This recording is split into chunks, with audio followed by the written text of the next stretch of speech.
Magandang hapon! Kumusta po? Narito po ulit ang update natin para sa lagay ng ating panahon ngayong hapon po ng June 24, 2024 na kung saan sa ngayon ay nasa monsoon break po tayo, walang habagat ngayon na dumadaloy po dito sa ating bansa gaya po na inyong nakikita.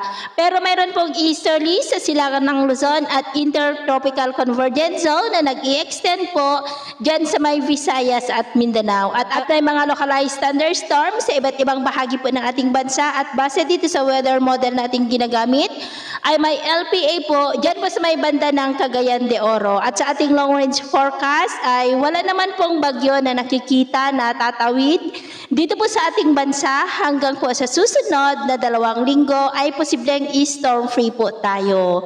Sa lagay ng ating panahon, ngayong hapon ay maulap ang kalangitan with isolated light to heavy rains na may mga pagkulog at pagkidlat. Diyan po sa malaking bahagi ng Mindanao, maulap ang kalangitan with isolated light to heavy rains rin sa malaking bahagi ng Kabisayaan, Palawan, Mindoro Provinces, Calabarzon, Camarines Norte, Ilocos Region at Cordillera na posibleng magtuloy-tuloy ang mga isolated rains na yan sa ilang bahagi ng ating bansa lalo na po sa Visayas at Mindanao mamayang gabi kaya mag-ingat po tayo sa posibleng banta po ng mga pagbaha at pagguho ng lupa. At sa atin naman pong mga baybayin, wala naman po tayong nakataas na namang gale warning signals pero iba yung pag-iingat lamang po kung papalaot tayo para mas makaiwas sa mga sakunang pangkaragatan.